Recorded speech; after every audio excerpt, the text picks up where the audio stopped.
ছাড়ো রে মন কপট চাতুরী। এরপরে হরি বলে দেখো কাজ করে কিনা। কপটতা ছাড়লেই তোমার ভিতরে নাম ক্রিয়া করবে। এই কপটতা আমাদের কপাট বন্ধ করে দিয়েছে। ভগবান সরলকে ভালোবাসেন। আপনারা এখন দেখছেন অমৃত ভগবত। শাস্ত্রে বলেছেন যে ভগবানের নামটাকে বুকে নিয়ে সংসারে থাকো, তবে সেটা কপটতা ত্যাগ করে রাখো, নালে ক্রিয়া হবে না। ওই যে আয়নায় যদি আপনি ময়লা কাদা মাখিয়ে দেন তো দেখবেন কি, প্রতিচ্ছবিটা পড়বে কি? আমাদের তেমনি একটা কপটতার আর একটা ময়লা জমে গেছে। এই জন্য নামে আমাদের রুচি আসছে না, নামে রুচি আসছে না। না হলে এগুলো ভগবানের নাম চিন্ময় দিব্য, তাতে আশ্রয় করলে পাপ কপটতা ছল এগুলি থাকার কথা না। কিন্তু আমাদের এসে গেছে তার একটি কারণ, আমরা একবার নাম নেই, নামে বিশ্বাস করি, দীক্ষা শিক্ষা নিয়েছি, অথচ কপটতাকে ত্যাগ করতে পারছি না। এই জন্য বললেন ছাড়ো রে মন কপট চাতুরী। এরপরে হরি বলে দেখো কাজ করে কিনা। কপটতা ছাড়লেই তোমার ভিতরে নাম ক্রিয়া করবে। এই কপটতা আমাদের কপাট বন্ধ করে দিয়েছে। ভগবান সরলকে ভালোবাসেন। এই কপটতা মানে কি জানেন? আমাদের ভিতরে অভিমান আছে। এই যে আমাদের ভিতরে অভিমান। আচ্ছা, সমুদ্রে কি আছে? সমুদ্রে কি আছে? জলই তো, জল তো। তো আমরা সমুদ্র বলি, কিন্তু সরাসরি জল বলি না। সমুদ্র দেখলে কি বলি জল না সমুদ্র, কোনটা বলি? জল দেখি, কিন্তু নাম বলি সাগর। কি বলি? সাগর, সিন্ধু, সমুদ্র। জলের নাম নেই না, জলের রাগ হয়ে গেল। আমি তো আছি সাগরে, তো আমিই আছি, সিন্ধুতে তো আমিই আছি, কিন্তু জল বলে না কেউ, আমারই মূল্যায়ন করে না, সব বলে সাগর সিন্ধু। আমাদেরও দশা। অমুকের এত সম্মান, অমুক মালা পাবে, আমারে কেউ সম্মান করে না। এই যে সম্মান পাওয়ার আকাঙ্ক্ষা বা এই নিজের ভিতরে যে অভিমান, এতে কি করলো জানেন? জল তখন বললো আমি আলাদা হয়ে যাব সাগর থেকে, সমুদ্র থেকে। দেখুন, মানুষ যেখানে সম্মান পায় না বা অপরের থেকে কম সম্মান পায়, ওই স্থান সে চায় না। তো জল বললো আমি আছি বলেই তো তুমি সাগর, আমি না থাকলে কে তোমাকে সিন্ধু সাগর বলবে? আমরাও অভিমান করি, নিজের ধন অর্থ বিদ্যা রূপ এর অভিমান করি। জল তখন কি করলো? অভিমান করে বাষ্প আকারে সূর্যের কিরণে আকাশে উঠলো, বলে এইবার আরে তুমি নিচে পড়ে থাকো, এই দেখো আমি আকাশে উঠেছি। মাঝে মাঝে আমাদের অভিমান, আমাদের ভিতরে গর্ব অপরে উপরে তুলে দেয় বটে। ভালো বক্তা আমি, ভালো নামী আমি, ভালো গায়ক, উপরে উঠলাম বটে, কিন্তু জল বাষ্প হয়ে মেঘ হয়ে উপরে উঠে দেখছেন আমি তো এখানে স্থির থাকতে পারছি না। কারণ মেঘ কি স্থির থাকে? মেঘকে বাতাসে হেলে দুলে এখানে সেখানে নিয়ে যাচ্ছে, বলে এখানে তো স্থির নয়। এরপরে আবার কি করলো জানেন? ওই জল যে অভিমান করে উপরে উঠে গেছিল নিজের বড়ত্বে, ওই জল বৃষ্টি হয়ে নর্দমায় পড়লো। ওই জল বৃষ্টি হয়ে দূষিত মাটিতে পড়ে তখন কি হবে? জলগুলো নর্দমায় পড়লে, ড্রেনে পড়লে আর দূষিত মাটিতে পড়লে, তখন ওই সমুদ্রের জল যা শুদ্ধ ছিল, মেঘের জল যা শুদ্ধ বলে নিজেকে গর্ব করে যে আমি এখন আকাশে, তুমি নিচে, এখন পড়লো কোথায়? দূষিত হয়ে গেল। যদি অভিমানে খুব উপরে উঠতে ইচ্ছা করে না, তো ওই মেঘরূপ বাতাস ফেলে দিয়ে তোমাকে এমন জায়গায় নামাবে, আগে তো সমুদ্রে তুমি শুদ্ধই ছিলে, এখন নর্দমায় পড়ে দূষিত মাটিতে পড়ে দূষিত হয়ে গেলে। এই জন্য কপটতা, নিজের ভিতরে মান অভিমান এগুলো থাকলে একসময় পড়ে যেতে হয়। কি অপূর্ব দৃষ্টান্ত! সমুদ্রের জল তো সহজে দূষিত হয় না, কিন্তু উপরে ওঠার ইচ্ছা হলো, আমার নাম কেউ করে না, আকাশে যাও, আকাশে গিয়ে লাভটা হলো কি? দূষিত জায়গায় তো পড়লে, ওই যে দূষিত মাটিতে পড়ে তুমি নষ্ট হয়ে গেলে। দয়া করে অভিমান, এ দেখুন হনুমানকে কেন জগতের অন্যতম শ্রেষ্ঠ ভক্ত বলা হয়? কারণ স্বয়ং শঙ্কর, স্বয়ং শিবই হনুমান রূপে প্রভু সেবার জন্য এসেছিলেন। কিন্তু কোনোদিন হনুমানের চিত্তে অভিমান বা অহংকার আসেনি। সুগ্রীব রাজ্য নিয়ে নিল কিষ্কিন্ধার, বিভীষণ রাজ্য নিয়ে নিল, কিন্তু হনুমান সব করলই তো হনুমান, কিন্তু হনুমান প্রভুর চরণ ছাড়া আর কিছু চায়নি। বলে দেখো, হনুমানের তো পাওয়ার কথা ছিল সবই, কিন্তু হনুমান চিরদিন প্রভুর চরণে পড়ে সেবা করতে লাগলো, কিছুই চায়নি। এখন আমাদের জীবনে এই যে অভিমান, বড়ত্ব, গর্ব, ছল চাতুরি, এইগুলো ক্রিয়া হচ্ছে না। নাম হচ্ছে, হরিকথা হচ্ছে, ক্রিয়া হচ্ছে না। অভিমানে উপরে উঠছে আর পড়ে যাচ্ছে। সমুদ্রে ছিলি তো ভালোই ছিলি বাবা, তোর দূষণ হতো না, পচা জলে মিশতে হতো না। আকাশে উঠে হলো কি, লাভলি তো সেই জায়গায়। এই জন্য অভিমান আমাদের ক্ষতি করে দিচ্ছে, কপটতা আমাদের ক্ষতি করে দিচ্ছে। এই জন্য ভগবান শঙ্কর উনি কি বলে না, ভোলা মহেশ্বর। ভোলা মানে উনি এমন যে উনি সবকিছু ভুলেই যান। আরে ভুলে যান কি, এক ওষুধ তপস্যা করে বলছে বর দিন, শিবটাও বলছে কি বর, বলে আমি যার মাথায় হাত দেবো সে যেন ভস্ম হয়ে যায়। তথাস্ত, একবারও ভাবলেন না, তথাস্ত বলে। তাহলে শিবটা করে এক কাজ করুন, আপনি যে বর দিলেন এই বরটা খাটলো কিনা আপনার মাথায় গিয়ে দিন। তার মানে ওর ইচ্ছায় এই বর নিয়ে শিবকে ভ্যানিশ করে কৈলাস আর পার্বতী নিয়ে নেবে। অসুররা ভজন করে তো ভোগের জন্য, তো শিব ঠাকুর তখন ওর ভয়ে দৌড়াচ্ছে, নিজে বর দিল, মাথায় হাত দিলে। এমন আত্মভোলা ভগবান শঙ্কর, যিনি স্বয়ং ঈশ্বর, হর হরি অভেদ। তিনি এত ভোলা কেন, জগৎকে শিক্ষা দিচ্ছেন সরল হও। প্রতিটা মানুষ এখন আমরা বড় ভেতরে এক আর বাইরে আর এক। বাইরের ব্যবহার থেকে বোঝা যায় না ভেতরটা এমন। এই জন্য এই যে কপটতা, ভেতর বাইরে এক না করা, সরলতা না থাকা, এগুলি হয়ে গেছে। নাম নিচ্ছি কিন্তু রুচি হচ্ছে না, হরিকথা শুনছি কিন্তু স্বভাব বদলাচ্ছে না, যাগযজ্ঞ করছি কিন্তু সমাজের কোনো পরিবর্তন হচ্ছে না। কারণ আয়নার উপরে তো কাদা লাগানো, ধুলো লাগানো, ওখানে দেখতে পাবে না। তেমন ভগবানও তোমার হৃদয়ে ধরা দেবে না সরল না হলে, নিষ্কপট না হলে। ভগবান শঙ্কর দৌড়াচ্ছে, ত্রিভুবন দৌড়ে দৌড়ে শেষে ভগবান বিষ্ণুর কাছে গিয়ে বলছেন বাঁচান, ও তো আমাকেই ভ্যানিশ করবে।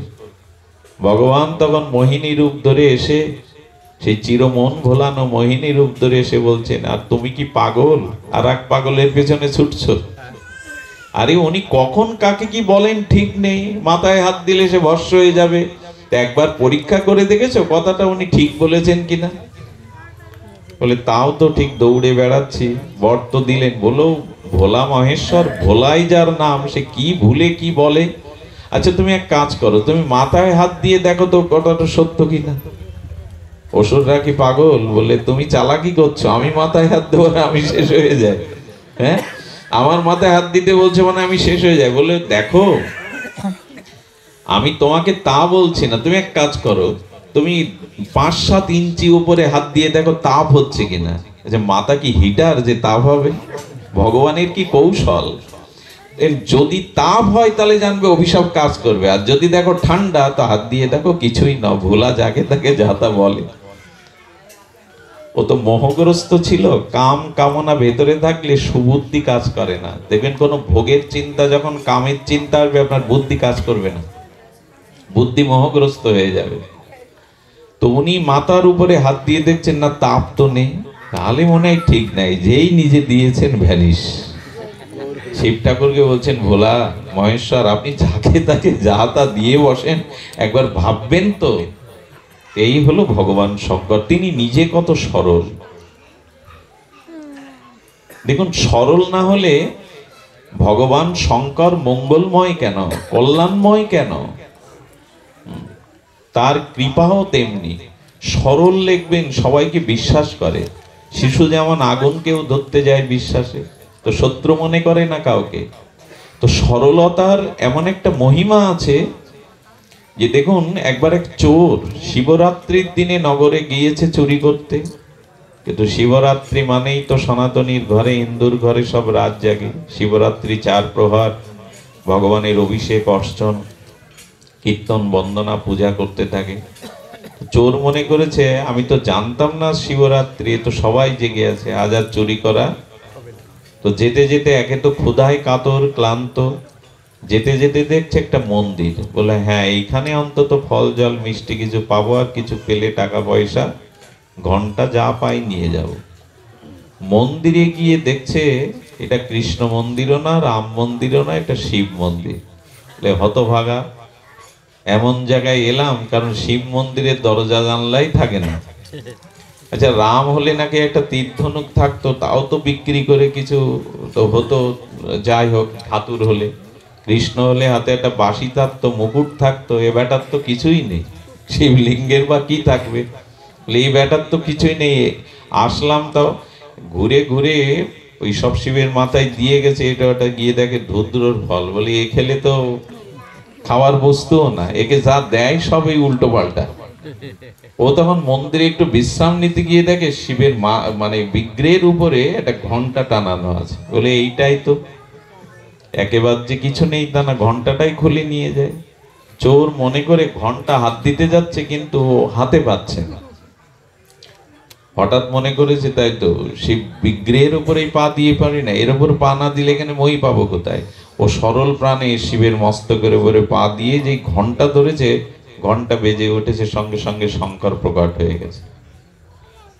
শঙ্কর প্রকট হওয়ার পর বলছে ভূত না তো, পা দিলাম অপরাধী, ভূত প্রেত আসলো না তো। বলে ভয় নেই, আমি ভগবান শঙ্কর। বলে তুমি প্রকট হলে, তোমার উপরে পা তুলে দিলাম, শরীর তুলে দিলাম। বলে ওই জন্য তো প্রকট হলাম। সবাই বিল্লপত্র দিয়ে গেছে, ডাবের জল দুধ দিয়ে গেছে, তুই তো নিজেকেই তুলে দিলি আমার উপরে, তুই তো নিজেকেই আমার উপরে তুলে দিলি। হ্যাঁ, দেখুন, আপনি একটা ধূপকাঠি দিলেন, কিন্তু মিষ্টান্ন দিলেন, ফল দিলেন, ভগবান বললেন ওগুলোর আমার অভাব, তুই নিজেকেই দে না আমাকে। ও তো পুরোপুরি তুলে দিয়েছে, একবার শিবের মাথার উপরে নিজে তুলে দিয়েছে। বলে এই জন্য তো আমি প্রকট হলাম, যা বর চেয়ে নে। ঠাকুর তোমার এত করুণা, অন্য দেবতা হলেই তো ক্রোধ করতো, তোমার উপরে তুলে দিলাম। কিন্তু ভগবান শঙ্কর মনে করলেন না, ও তো আমাকেই দিয়ে দিয়েছে। এই জন্য সরল হতে হবে। বর্তমান সমাজ বলি, পরিবার বলি, এই সরলতার অভাবে আর কপট শূন্যতা না হলে ভগবানের কৃপা হয় না। আমি অনেকদিন আগে একটা ঘটনা আপনাদের শুনিয়েছিলাম, আবারও শোনাই, দেখুন সরলতার কি মহিমা। এক ব্যক্তি ছোটবেলা থেকে রঘুনাথ তথা রামচন্দ্রের ভক্ত ছিল। উনি ছিলেন পাটনি, মানে যারা খেয়া পারাপার করে। এখন তো নদী মরে যাচ্ছে, এই পাটনি এইসব শব্দগুলো এখন উঠে যাচ্ছে। পাটনি কাকে বলে বর্তমান প্রজন্মের ছেলে মেয়েরা না বুঝালে বুঝবে না যে পাটনি কাকে বলে। তো উনি ওই খেয়া পারাপার করেন, কেউ কিছু জিজ্ঞাসা করলে লেখাপড়া না জানা গ্রামের এই সরল ব্যক্তিটি বলে যান, সব রঘুনাথ জানে, আমার যা কিছু সব রঘুনাথের হাতে, রঘুনাথ যা করে তাই। ওই যে কিছু কিছু মানুষ এমন আছে সরল প্রাণে বলে আমার রঘুনাথ যা করে, এই করতে করতে ছোটবেলা থেকে ওই অভ্যাসী হয়ে গেছে। কিন্তু মেয়ের বিবাহ যোগ্য হয়ে গেল, তো এই পাটনি কতই বা অর্থ করি পাই খেয়া পারাপারি করে। দুটো ছেলে এসে বলল মহাজনের কাছ থেকে 20,000 টাকা সুদে নিয়ে এসো, আমরা দুই ভাই আর তুমি খেটে খুটে 2 বছর সময় নিয়ে এসো, আমরা ও ঋণ শোধ করে দেব সুদ আসলে। মেয়ের বিবাহ হয়ে গেল, 20,000 টাকা স্টাম্পে লিখে নিয়ে আসলো। সত্য ঘটনা শুনুন। তো 2 বছর খেটে খুটে তারা সুদ আসলে যখন দিতে গেছে, তখন দেওয়ার পরে উনি খাতা বের করে বলছেন সই করুন, টাকা শোধ করলেন, এই জমা করা হয়েছে, সই করুন। তখন বলছে আমি তো সই জানি না। বলি তুমি তো সাক্ষীও আনোনি, তুমি যে দিচ্ছ সাক্ষী নেই, বললো সব আমার রঘুনাথ জানে, আমার রাম জানে। কিছু মানুষ এরকম আছে না সরল লোক, বলছে আমার রঘুনাথ জানে। তখন ওই মহাজনের মাথায় পাপ বুদ্ধি এসে গেছে, সব যখন রঘুনাথ জানে তখন একে ঠকানো সহজ হবে। উনি টাকাটা জমা করেননি মূল খাতায়, জমা না করে উনি বলছেন ঠিক আছে পরিশোধ হয়ে গেল। 1 সপ্তাহ পরে উনি কোর্টে কেস করেছেন যে সময় অতিবাহিত হয়ে গেছে, উনি টাকা পরিশোধ, এই টাকা পাও না। কোর্ট থেকে নোটিশ এসছে, উনি বিকালে বা সন্ধ্যার দিকে রাম মন্দিরে গিয়ে বসে বসে রঘুনাথের নাম জপ করতেন, ভগবানের নাম জপ করতেন। নোটিশ ধরিয়ে দেওয়ার পরে বলছেন, আগামীকাল বা দুদিন পরে কোর্টে তোমার হাজিরার দিন, এই নাও। তো পূজারীকে দেখাচ্ছেন, দেখুন তো আমার হাতে কি দিয়ে গেল। বলে, এটা তো কোর্টের নোটিশ, তুমি টাকা শোধ করনি? বলে, হ্যাঁ আমি তো টাকা দিয়ে এসছি। বলে, তোমার নামে এই টাকার কারণে কোর্টে নোটিশ এসছে, তোমাকে যেতে হবে। সরল লোকটি কোর্টে গেলেন। মহা ধর্মাবতার জজ সাহেব জিজ্ঞাসা করছেন, আপনি টাকা পরিশোধ করেছেন? বলে, হ্যাঁ ধর্মাবতার, আমি তো টাকা তাকে দিয়ে দিয়েছি। মহাজন বলছে, দেইনি। এই দেখুন, দিলে তো সই থাকবে, হ্যাঁ সাক্ষী থাকবে, কিছুই নেই। জজ যারা, তাদের তো একটা অনুভূতি আছে, ওই জায়গায় যেতে গেলে তাদের অনেক বিদ্যা, অনেক যোগ্যতা লাগে। দেখছে এই লোকটা গ্রামের সরল, একে ঠকাচ্ছে না তো মহাজন। ওনারা বুঝতে পারে, ওনারা অনুভব করে বলছেন এই লোকটা ঠকছে না তো। তখন জজই প্রশ্ন করছে, আচ্ছা তুমি যখন টাকা পরিশোধ করেছিলে, সাক্ষী স্বরূপ তোমাদের পাশে কেউ ছিল? উনি ওই একই কথা, আমার রঘুনাথ ছিল। তো জজ মনে করেছে রঘুনাথ নামের কোনো ব্যক্তি হয়তো ওর সাথে ছিল। উনি এক সপ্তাহ বাদে কোর্টের নূতন দিন নির্ধারণ করে বললেন, আগামী দিনে ওই রঘুনাথকে হাজির করা হোক। জজ রঘুনাথ বলতে বুঝেছেন ওনার সাথে কোনো ব্যক্তির নাম। হঠাৎ করে জজ গ্লাস থেকে নেবে এক পেশকারকে বলছেন, আমি খরচ দিচ্ছি, জানতো লোকটা বড় সরল, ও পারবে কিনা সাক্ষীকে আনতে, আপনি ওই রঘুনাথের খোঁজ করে ওর গ্রামে কিছু খরচ দিয়ে আসুন, নোটিশটা ধরিয়ে দিয়ে আসুন যে জজ সাহেব আপনাকে হাজির হতে বলেছে। এখন আগামীকাল কোর্ট। উনি তখন ওই প্রভুর চরণে বসে বসে বলেন, প্রভু, আর যে নোটিশটা এনেছিল সেই নোটিশটা রামচন্দ্রের চরণে রেখে দিয়েছি, তুমি তো সব জানো, তোমারই তো সব জানা, আমি তো তোমায় ছাড়া কিছু জানি না, তুমি তো সবখানেই আছো, সবকিছুর সাক্ষী চরণে রেখে দিয়েছে। আর বসে বসে ওই পূজারী উনি জপ করছে, রঘুনাথ রঘুনাথ, জয় শ্রী রঘুনাথ, জয় শ্রী রঘুনাথ। এখন ওই যে পেশকার পুরো গ্রামে রঘুনাথ বলে কাউকে না পেয়ে দেখছে জপ করছে জয় শ্রী রঘুনাথ, বলছে এই হবে তাহলে, আমি আর কত ঘুরবো। ওর হাতে নোটিশ ধরিয়ে দিয়ে মোটামুটি ওর কাছে একটা সই নিয়ে চলে গেছে। পূজারী সব বুঝতে পেরে সারা রাত রামচন্দ্রের মন্দিরে গিয়ে কাঁদল আর বলল, ঠাকুর তুমি তো সরলকে ঠকাও না, সরলতা তো তোমার কে পাওয়ার, তোমার কৃপা পাওয়ার সব থেকে বড় গুণ।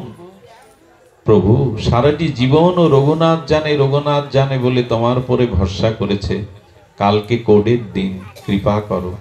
কোন শুদ্ধ ভক্ত যদি ভগবানের চরণে চোখের জলে কোনো প্রার্থনা করে, এটা ভগবানের আসন পর্যন্ত টলে যায়। প্রভু কাল কিন্তু তোমাকে সাক্ষী দিতেই হবে, তুমি বলেছো তুমি জীবের সাক্ষী স্বরূপ, গীতাতে সর্বাধি সাক্ষী ভূতাম। সারা রাত কাঁদলো, আর এই সরল লোকটি ভরসা করে আছে আমার রঘুনাথ জানে। পরের দিন ভোর উঠে রান্না করে ভোগ লাগিয়ে ঠাকুরকে পোশাক পরিয়ে দিল। ঠাকুর আজকে তুমি সাক্ষীর কাঠগড়ায়।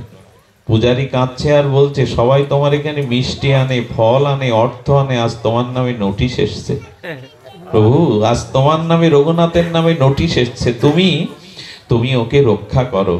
কি বলবো আপনাদের, কোর্টে দাঁড়িয়ে যখন সাক্ষীকে ডাকা হয়, রঘুনাথ হাজির হো, রঘুনাথ হাজির হো, ওদের ভাষায় বলে। রঘুপতি রামচন্দ্র এই সরল ভক্তের বিশ্বাস আস্থা স্থাপনের জন্য বৃদ্ধ রূপ ধরে গিয়ে বলছেন, ধর্মাবতার আমি রঘুনাথ, আমি এসেছি। হঠাৎ জজ সাহেব তাকিয়ে দেখে পুরো এই গ্লাসটা আলোই ভরে গেছে, একটা দিব্য গন্ধ চারিদিকে ভেসে আসছে। ওনার দিকে উনি দৃষ্টি পেয়ে, ভগবান যদি এই রূপে আসেন, কাঠগড়ায় উঠে দাঁড়িয়ে বলছেন, আপনি রঘুনাথ? বলে, হ্যাঁ আমি সাক্ষী, আমি জানি উনি টাকাটা শোধ করেছেন। আপনি কোর্টের পুলিশ পাঠিয়ে, সেবককে পাঠিয়ে ওনার আলমারি থেকে মূল খাতাটা নিয়ে আসুন, ওখানে জমা করা আছে, কিন্তু এগ্রিমেন্ট যেটা কাগজ তাতে উনি জমা করেননি ঠকাবে বলে। পুলিশকে দিয়ে মহাজনের মূল খাতায় জমা দেখে মহাজনকে সাজা শুনিয়ে দিল আর বলল যে আমরা দুঃখিত করে আপনার মতো সরল মানুষকে আসামি করা হয়েছে। শ্মশান মানে তাকে বিদায় দেওয়ার পরে যখন কোর্ট থেকে অদৃশ্য হয়ে গেল এই বৃদ্ধরূপ রঘুনাথ সাক্ষী দিতে, তখন জজ সাহেব ক্লাস থেকে নেমে ওনার অবসর ঘরে গিয়ে বললেন, ওই ভদ্রলোককে ডাকো তো। ডাকার পরে বলছেন, তুমি যে রঘুনাথের কথা বলেছিলে, ইনি কি সেই রঘুনাথ সাক্ষী? বলছেন, না ধর্মাবতার, রঘুনাথ মানে আমি আমার প্রভু রামচন্দ্রের কথা বলেছি, আমার পাশে তো কোনো ব্যক্তি ছিল না। বলে, তাহলে উনি কে?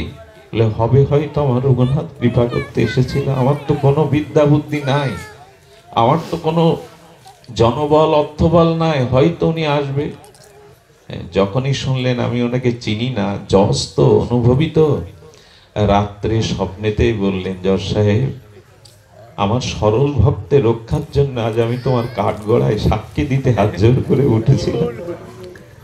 তার পরের দিনই উনি পাটনার কোর্টে, এটা বিহারের পাটনায়, পাটনার কোর্টে গিয়ে উনি চাকরি ছেড়ে দিয়ে বৃন্দাবনে চলে গেলেন।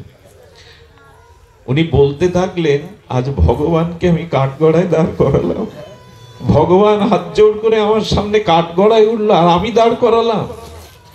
উনি এত বড় চাকরি ছেড়ে, জজগিরি ছেড়ে বৃন্দাবনে গিয়ে, এটা বেশি দিন আগের ঘটনা না, ওনাকে তবে কি বলে ডাকতো জানেন বৃন্দাবনে? ওনাকে ডাকতো জজ সাধু। উনি জজ ছিলেন বিদায় সবাই ডাকতো বৃন্দাবনে জজ সাধু। ঘটনাটা উনি নিজে মুখে বলেছিলেন বৃন্দাবনবাসী বৈষ্ণবকে, আমার জীবনের এই জজ থেকে আজকে বৃন্দাবনের এই ধুলায় আসার কারণে যে আজ ভগবানকে আমি কাঠগড়ায় তুলেছি। আমি যেটা বলতে চেয়েছিলাম, একটু সরল হৃদয়েই ভগবান কৃপাটা করে। সরলতাই এমন একটা গুণ যেটা আমরা হারিয়ে ফেলেছি। আমরা কেউ এখন, আর সমাজটাও এখন তৈরি হয়েছে এমন করে, যেখানে সরলতা দেখাতে গেলে আপনি টিকতে পারবেন না, আপনি সরল হবেন তো শেষ হয়ে যাবেন। কিরকম জানেন? রাস্তা একটা লোক পড়ে গেছে, জল পিপাসার জন্য চিৎকার করছে, কিন্তু মানুষ এখন এগিয়ে আসে না, কেন জানেন? আপনার জল পেয়ে যদি ওখানে কোনে মারা যান, থানা এসে আপনাকে ধরবে যে আপনি কোনো কারণে ওনাকে মেরে ফেলেছেন জলে কিছু দিয়ে। মানুষ উপকারও করতে ভুলে গেছে এখন। সরলতার কোনো মূল্য, এখন যে সরল হয় মানুষ তাকে ঠকায়, যে সরল হয় তার সমাজে মূল্যায়ন করে না। সমাজ ব্যবস্থাটাও এমন হয়েছে, এখন কাউকে উপকার করতে গেলেও আপনি ঠকে যাবেন। এই জন্য মানুষ এখন সহজে মানুষের বিপদে এগিয়ে যায় না। জল খাওয়ালেন, আমি কলকাতার একবার রেলে উঠেছি, আমার পাশে যিনি, তিনি রেলের উচ্চস্তর একজন কর্মকর্তা। উনি বললেন, আমার জীবনে সাধু এরকম একটা ঘটনা ঘটেছিল। একবার হার্টের এক পেশেন্ট যন্ত্রণায় কাতর হয়েছিল, আমি চেন টেনে ফাইন দিয়ে তাকে হাসপাতালে নেওয়ার পর উনি মারা যান। থানা এসে আমাকে 2 দিন আটকে রাখে, আপনি তাকে এনেছেন, আপনি ভর্তি করেছেন, কি কারণে কি? পরে অবশ্য মুক্তিবাণী। এই উপকার কে করতে যাবে এখন? যে সমাজটা এমন একটা জটিল হয়ে গেছে, কেউ কারো উপকার করতেও সরলতার স্থানটা নেই। এই জন্য সমাজ এত কঠোর হয়ে গেছে, সব জায়গায় নিষ্ঠুরতা, দয়া মায়া এগুলি মানুষ ভুলতে বসেছে, উপকার মানুষ এগুলো ভুলতে বসেছে।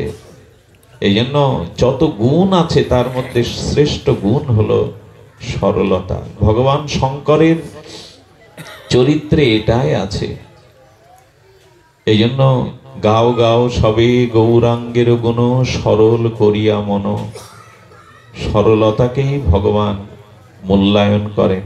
আচ্ছা, ভগবান কারো বাইরের হাব ভাব দেখেন না, কে কত মালা তিলক ধারণ করেছে, কার কত বুদ্ধি, কে কার কত কণ্ঠ, কে কত ভালো বক্তা। ভগবান ভাবগ্রাহী, তিনি ভাবের দিকে তাকান, হৃদয়ের দিকে তাকান, ওখানে সরলতা গুণ আছে কিনা, ওইখানে এই গুণ আছে কিনা। এই জন্য আমাদের সরল হতে হবে।